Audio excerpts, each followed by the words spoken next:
My name is Julizsa Castillo, and I'm Julizsa Castillo. and she'll be reading us her short stories. So how does this work? It's like I just say it, right? I've been wanting to get out my published short chapter stories. Take about 5-6 minutes to read, but let's get started. This is my first chapter called "The Whispering Shadows."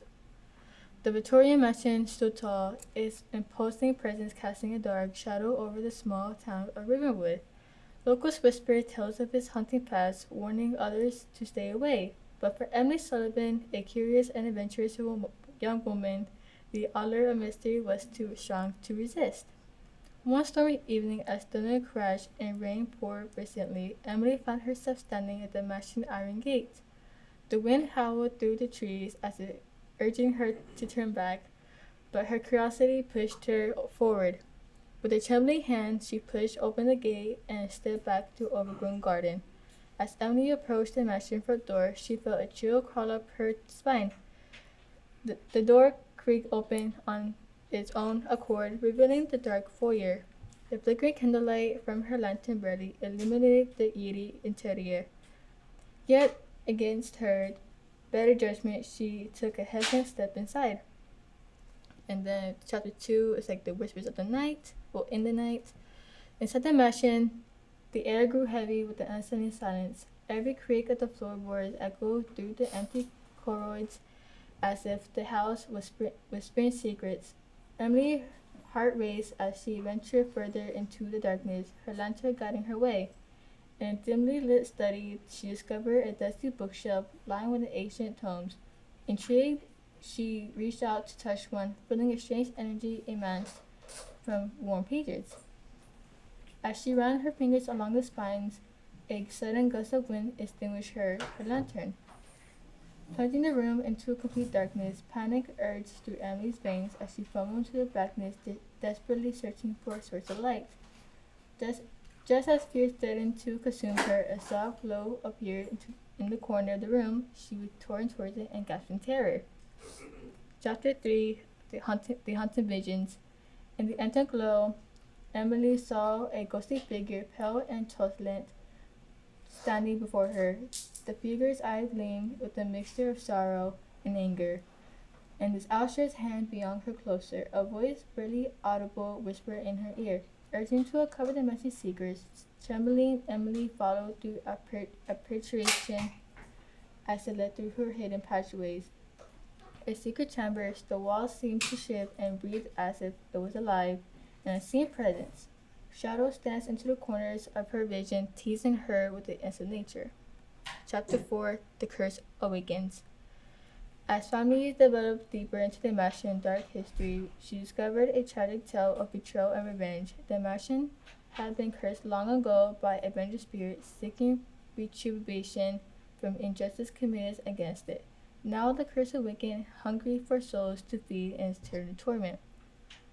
Emily's dreams were plagued and with haunting visions, and her nights were filled with restless sleep. The line between reality and nightmare blurred as the spirit's influence grew stronger. She knew she had to break the curse before it consumed her soul.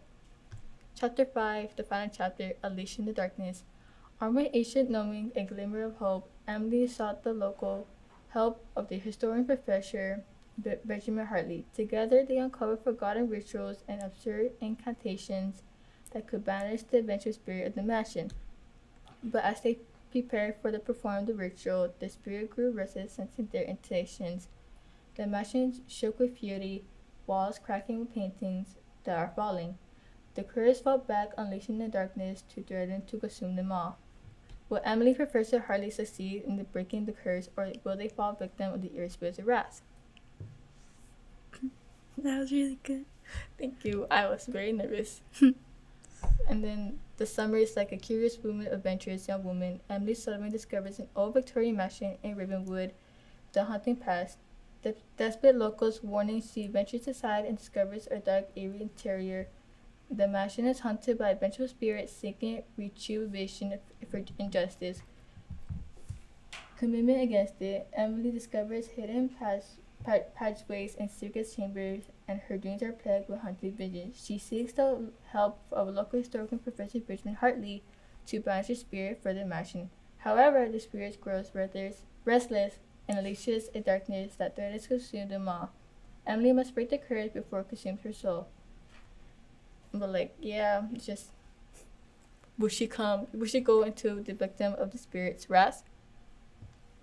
That's really good. I like the words you use. Like I could imagine it. Oh, thank you.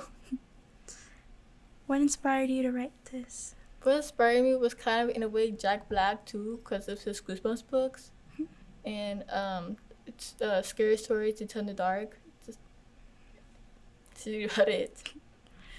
What made you like start writing? What made me start writing is that I see all these good. I'm not really a reader, but like when it comes to like certain types of books, I read them and like they inspire me. And there's one book I think it's called "Don't Turn Out the Lights." It's a really good book. It's pretty amazing, but like I don't know, but like it's Yeah. What's your favorite thing about writing? my favorite thing about writing is that when I write it's like you like for me I visual the stuff that I want and like I need to put in there, and I like to have feedback for what I can do better. And I asked all my friends, like, hey, would it be great to put in there, or like, what is the need? And they tell me if it needs it or not. And yeah, That's really good. Like, what's your favorite genre to write about? my favorite genre is basically horror, but also like romantic stuff. But like overall, I have two small chapter books from 1 through 5. This one, and then 1 through 7 is the other one I have. But I'm trying to do another one that's gonna be from chapter 1 to 15. Sounds good. Mm-hmm. How many like books or stories have you written? Right now it's 2, and then I wrote some lyrics and everything else. But like there remain 2 that I have done for the past year. That's cool. Mm-hmm. And one final question. What was your favorite thing about writing this story? My favorite thing about writing this one, well, to be honest, I really don't know, but like I just love how like I'm really nervous. My favorite thing about writing this one was that I